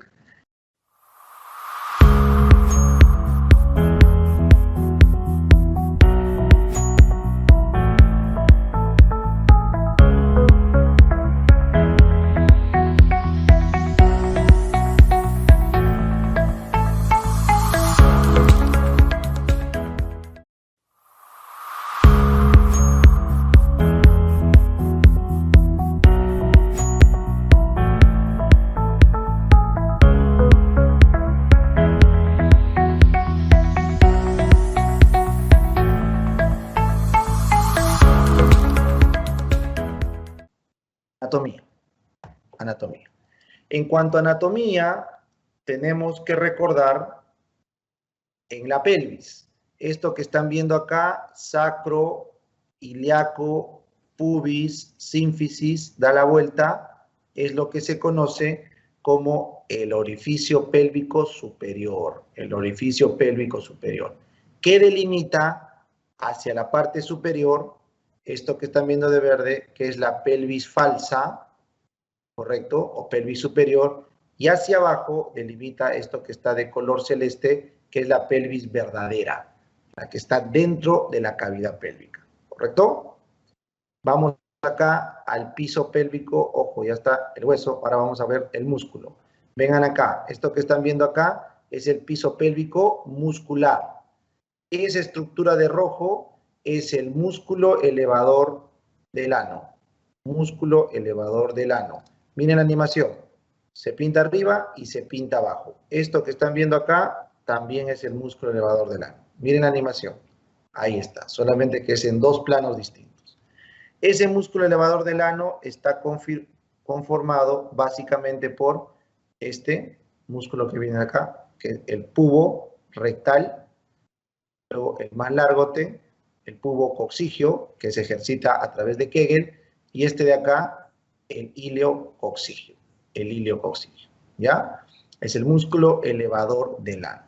Sin embargo, este componente posterior, que voy a hacer de color verde, también forma parte del piso muscular, sí, pero ya no del elevador del ano, y son los isquiococcigios, o también se llaman coccigios a secas, ¿ya? Estos que están atrás, pero forman parte del piso pélvico muscular. Muy bien, vamos a la siguiente animación. Miren la animación, eso de verde, ¿están viendo de verde cómo pinta? Sí, profe, esto que están viendo de verde es el obturador interno. Y ese obturador interno viene a ser, ahí está, el obturador interno viene a ser la pared lateral de la pelvis, lateral. Muy bien. Y terminamos acá en este plano frontal, todo lo que está por encima del músculo elevador del ano, eso que están viendo ahí, es de color azul, la pelvis verdadera. ¿Ven? La pelvis verdadera que vimos acá, debajo del orificio, pero encima del piso pélvico muscular. Y lo que está debajo, profe, esto que está debajo se llama perine. El perine, que tiene un perine profundo y un perine superficial. Un perine profundo, que estoy pintándolo ahorita, lo estoy pintando el profundo, y un perine superficial que lo dejo sin pintar. ¿Ya? Bien. Ahora vamos al componente del piso pélvico, pero tendinoso, los tendones. Entonces arrancamos. Esto que están viendo acá es el nivel 1 de Delancey y corresponde a los ligamentos cervicales laterales o ligamentos de McEnroe o ligamentos cardinales. Ligamentos cervicolateral, McEnroe o cardinal, nivel 1 de Delancey. Delancey. Esto que están viendo acá, nivel 2, son los ligamentos paravaginales. Paravaginales.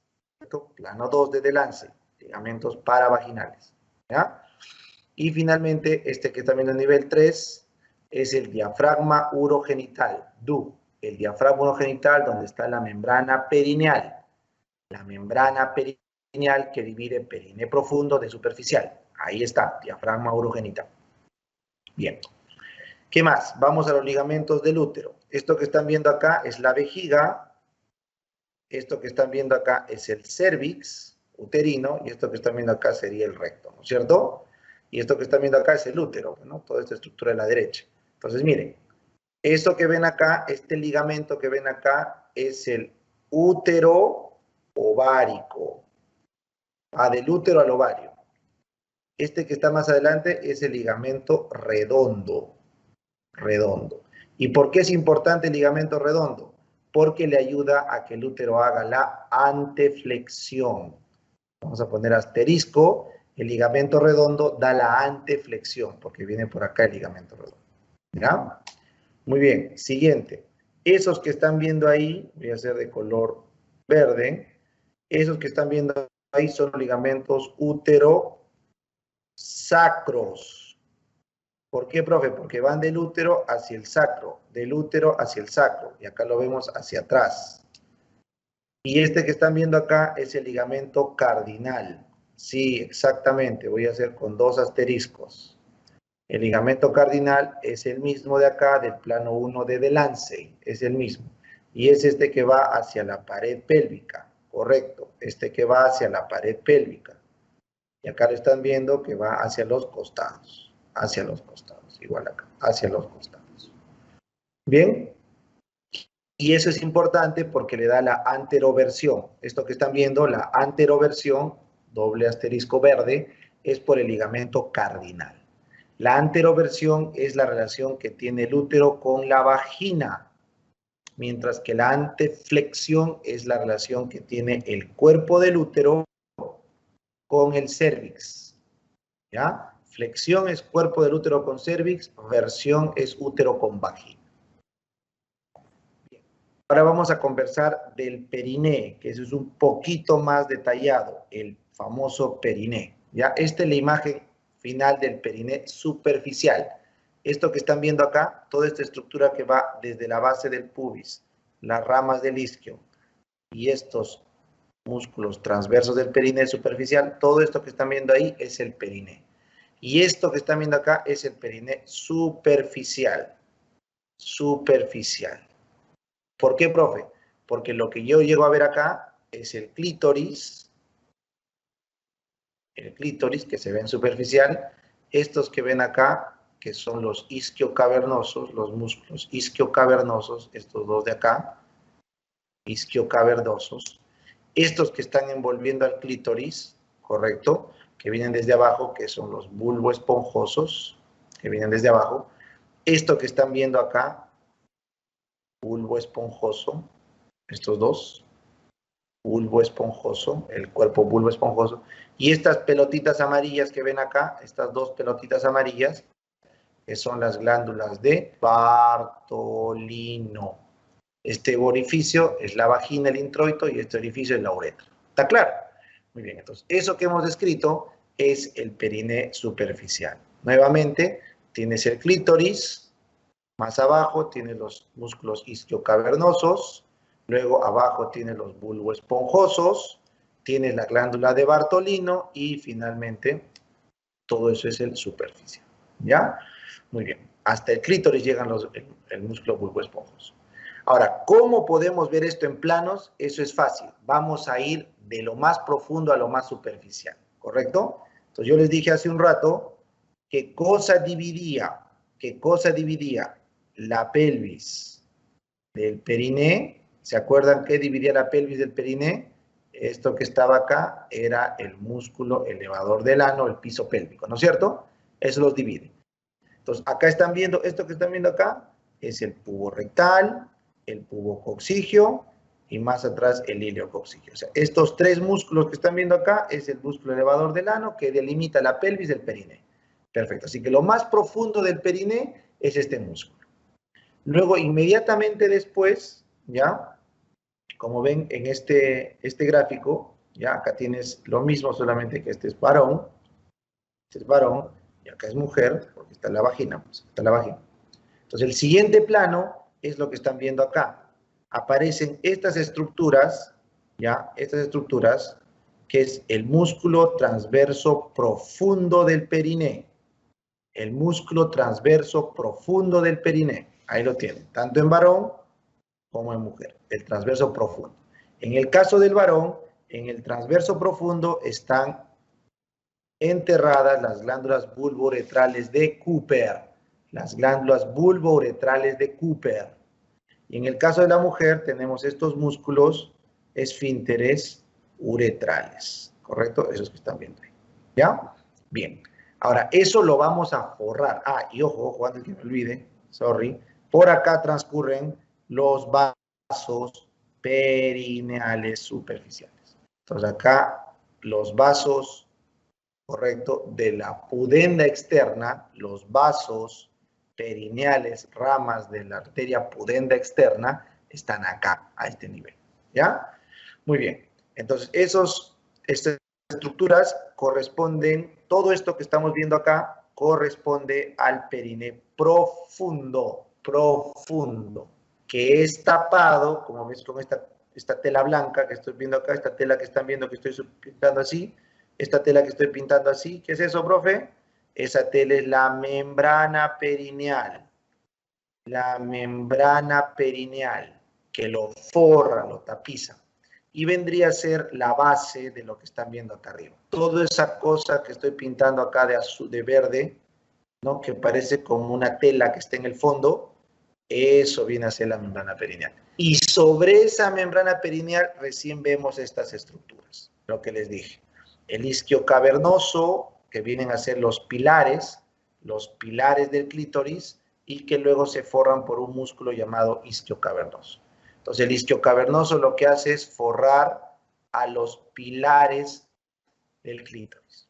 Luego acá tenemos el bulbo esponjoso, ahí lo tienes, que luego se envuelve por su músculo bulbo esponjoso, que lo ves ahí, se envuelve, ese es el que va hacia el centro. Esto que está acá, las glándulas de Bartolino, bueno, sorry por la... Voy a cortar el gráfico, ahí están las glándulas de Bartolino, como pueden ver claramente, y finalmente el clítoris, ¿no? Que ya sería esta estructura de acá, el clítoris, ¿ya? Sobre eso vienen estos músculos, músculo transverso superficial del periné, que es músculo liso en la mujer, y acá en el varón, músculo transverso superficial del periné, que es músculo estriado, ¿ya? En caso de la mujer es liso. Y esto que están viendo acá es el esfínter anal externo, ahí lo tienes, el esfínter anal externo, y acá se forma el cuerpo del periné, el cuerpo del periné. Esta es la parte más compleja de las fijas acá de anato, períneo, ¿ya? Pero espero que estos gráficos les hayan servido para repasar, pero esa parte es un poco complicada. Muy bien, continuamos. Ahora sí facilito. Vamos a conversar de los órganos genitales internos. ¿Cuáles son?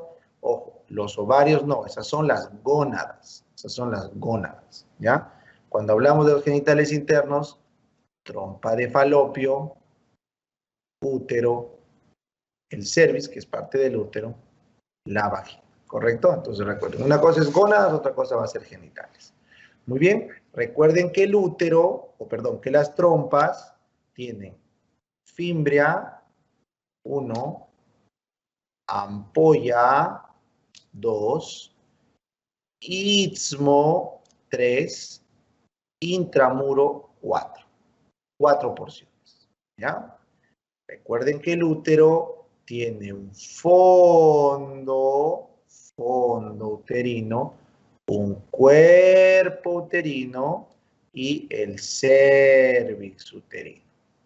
Y a su vez el cérvix tiene un orificio cervical interno, un canal endocervical y un orificio cervical externo. ¿Ya? La vagina tiene una cúpula vaginal y luego tiene un cuerpo de la vagina. Y ya está. Esas son las partes a detalle de los genitales internos. Muy bien. No olviden que la pelvis está parcialmente tapizada por peritoneo. Acá a la derecha, miren acá a la derecha. Eso que están viendo, es el peritoneo que cae. El peritoneo cae como si fuera una tela por encima de todos los órganos pélvicos, sobre la vejiga, sobre el útero y sobre parte del recto. Exactamente el recto medial, la parte media, el recto medio. ¿Ya? Entonces, el peritoneo cubre la vejiga, la parte superior, el útero, la parte superior y parte anterior, y toda la parte posterior hasta esto que es el fondo de saco de Douglas o pliegue recto uterino, ¿correcto? O recto vaginal también, porque esto va hasta la cúpula de la vagina, ¿no es cierto? Y acá la parte del recto, porción media, porque la porción superior del recto está cubierta totalmente por peritoneo, lo envuelve, la parte inferior no está cubierta por peritoneo y la parte media está cubierta parcialmente por peritoneo. ¿Ya? Bien. Ahora, encima de todo este útero, voy a hacer con color verde, encima de todo este útero cae, ven ahí, ese manto, que es el peritoneo, y constituye el ligamento ancho. Entonces, ese manto verde que están viendo ahí, que vendría a ser esto de acá que está cayendo sobre el útero, viene a ser esto de acá que están viendo. ¿Ya? Entonces, esto es el peritoneo que cae sobre las vísceras. Y tenemos una parte que ancla el útero, mesometrio, una parte que ancla la trompa, mesosalpinx, una que ancla el ovario, mesovario, y cuando tú combinas todos estos, ¿qué tenemos? Tienes el ligamento ancho uterino, ¿ya? La parte inferior del ligamento ancho, esta que están viendo acá, que estoy delimitando, la parte inferior del ligamento ancho se inserta al cérvix y ese es el ligamento lateral, ¿correcto? Entonces, esto de acá, están viendo acá, ligamento ancho del útero, viene a ser este, y este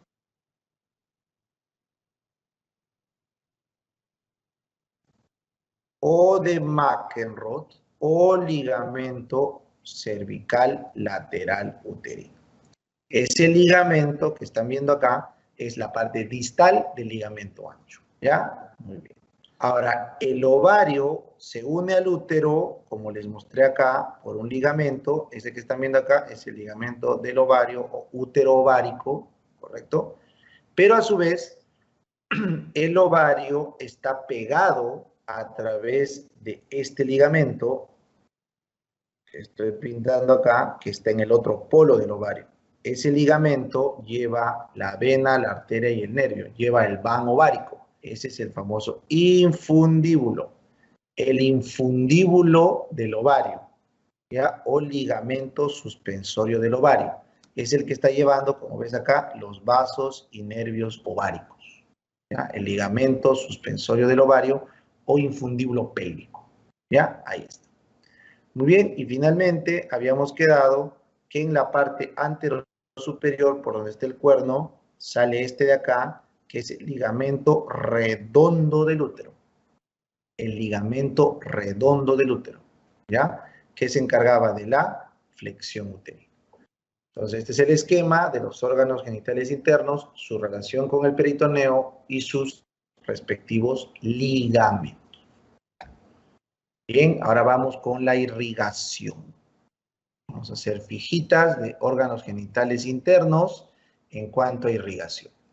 Entonces arrancamos. Esto que están viendo acá, ¿qué arteria es? La ovárica, profe, porque está entrando ¿por dónde? Por el infundíbulo pélvico.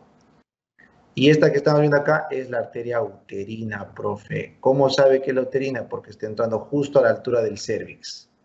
Ambas, tanto la ovárica como la uterina, van a dar ramas tubáricas. Así que las ramas tubáricas es la combinación de uterina y ováricas. Perfecto. Y luego esto que están viendo acá es una rama de la uterina cuando llega al cérvix. Es la rama cérvico-vaginal. La rama cérvico-vaginal de la arteria uterina.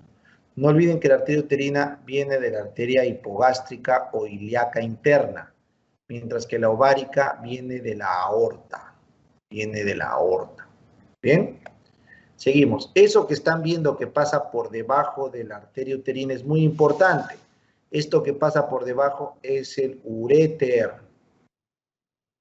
El uréter pasa por debajo de la arteria uterina. Eso es muy importante, ¿ya? La mnemotecnia es el puente siempre está por encima del río y el río lleva orín. Entonces el uréter que lleva el orín, que es el río, va por debajo y el puente viene a ser la arteria uterina, ¿ya? Acá. Luego bajamos acá, bajamos acá, esta rama que están viendo acá es la arteria vaginal, es la arteria vaginal, también rama de la ilíaca interna o hipogástrica, que ven que está yendo a irrigar el cuerpo de la vagina, el cuerpo de la vagina, mientras que la cérvico-vaginal irriga la cúpula de la vagina. Muy bien, y finalmente estas arterias que ven acá son las arterias pudendas, ¿ya? Bien, vamos acá abajo. Cuando hacemos un corte, voy a hacerles un corte acá de este pedazo de útero.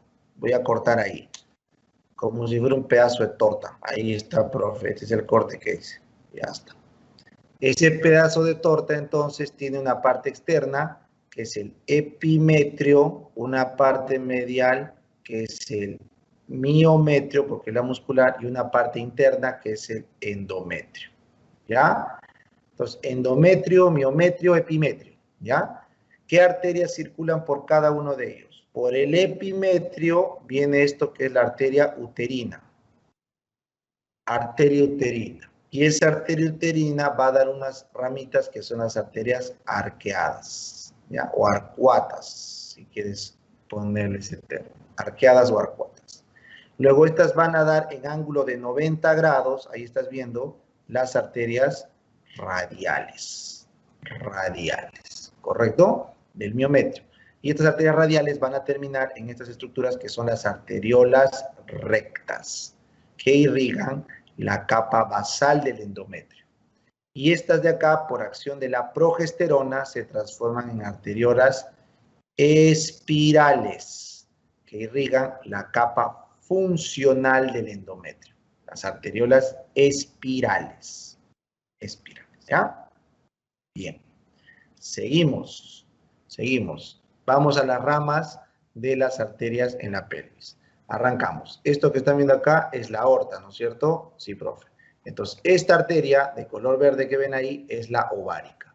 Esa de color verde que se pintó es la arteria ovárica. Luego más abajo, esto que están viendo acá es la ilíaca común. La ilíaca común. Y estas que están viendo acá, esta es la ilíaca externa y esta que está dentro es la ilíaca interna. Entonces vamos a hablar de esta ilíaca interna y sus ramas. Entonces, vamos con la siguiente. Esta que se pinta, que sube, es la arteria obturatriz. Se pinta y sube hacia la rama del pubis, es la obturatriz. Siguiente. Esta que ven acá, que da la vuelta y se une a la verde, ¿qué era la verde? La ovárica. ¿Cuál era la arteria que se unía a la ovárica? La uterina. Esa que están viendo de morado es la uterina. ¿Por qué, profe, la uterina? Porque es la que daba las ramas tubáricas que se unían a la ovárica. ¿Ya? ¿Quién estaba debajo de la uterina? Debajo de la uterina, profe, la vaginal. Esa que están viendo de verde, esta es la vaginal. Y finalmente, ¿quién venía debajo? Debajo de la vaginal, la pudenda. Esta que están viendo acá de negro es la arteria pudenda interna, que da la vuelta por el conducto de Alcock. Pudenda interna, ¿ya? Pudenda interna. que se va a meter hacia dónde? Hacia el perineo. Bien. Seguimos. Hablemos ahora de la gónada. ¿Ya? Ya estamos terminando. Hablemos ahora de la gónada, o sea, el ovario. Entonces empezamos. Este ovario está tapizado por esto que ven acá, que es un epitelio especial. Es el epitelio celómico. ¿Ya? Celómico, epitelio ovárico celómico. ¿Ya? Luego, el ovario tiene todo esto que ven acá de color crema, que sería el estroma. El estroma. ¿Ya? Y finalmente tiene estas células que están viendo acá, que son las células, voy a ponerla acá, germinales. Las células germinales. ¿Ya? Por donde entra todos los vasos se conoce como el hilio ovárico. Hilio ovárico. Muy bien, entonces en función de eso empezamos a nombrar las estructuras que se alojan en este estroma cortical del ovario. Entonces empezamos. Eso que están viendo ahí, vamos a borrar esto un poquito porque se está mezclando. Eso que vemos ahí es una célula germinal. Entonces cuando la célula germinal está solita y solo tiene una capa plana de células estromales, así lo que estoy pintando, entonces eso se llama un folículo primordial. Primordial. ¿Ya? Muy bien. Luego, cuando ya se va envolviendo de una capa de células más grandes y va teniendo más capas, no son planas, sino son varias capas, y tiene zona pelúcida, esto que estoy pintando de azul es la zona pelúcida, ese es un folículo primario. Primario. Cuando ese folículo primario va desarrollando más y más capas y empieza a producir estrógeno, prostaglandinas y forman este hueco que se conoce como antro, ese es un folículo secundario. Y adicionalmente, esta cosa que están viendo por encima es la teca interna que rodea al folículo secundario. Cuando el folículo secundario desarrolla a su máxima expresión y desarrolla esto de acá, la corona radiada, el cúmulo óforo, y es el más grande de todos los folículos, este que están viendo acá es el folículo de Graf, o folículo preovulatorio, o folículo terciario, porque está a su máxima capacidad de desarrollo, ¿ya? Tiene que ovular. Entonces, por acción de la LH, eso se ve en fisiología, se producen tres fenómenos que dan origen a ¿qué? Al ovocito secundario, ¿correcto? El ovocito secundario. Esa es la ovulación. La ovulación. Esto que ven acá es la ovulación. Entonces, ¿cuáles son los tres fenómenos que ocurren en la ovulación? Completamos la meiosis, ¿correcto? Se completa la meiosis 1, se termina y se genera el ovocito secundario. Luego aumenta la presión intracanalicular del antro, está de acá, y finalmente se produce o se rompe la granulosa y se produce un estigma, o sea, un orificio por donde sale y ocurre la ovulación. ¿Ya? El cuerpo o el folículo de Graf remanente que queda se transforma en cuerpo lúteo. Cuerpo lúteo se llama así porque es de color amarillo, porque produce bastante progesterona. Cuerpo lúteo. Y este cuerpo lúteo todos sabemos que tiene un tiempo de vida media de 14 días aproximadamente, y después de ello se degenera en lo que están viendo acá, que es el cuerpo albicans. Albicans. Y con eso termina toda la macroanatomía e histología del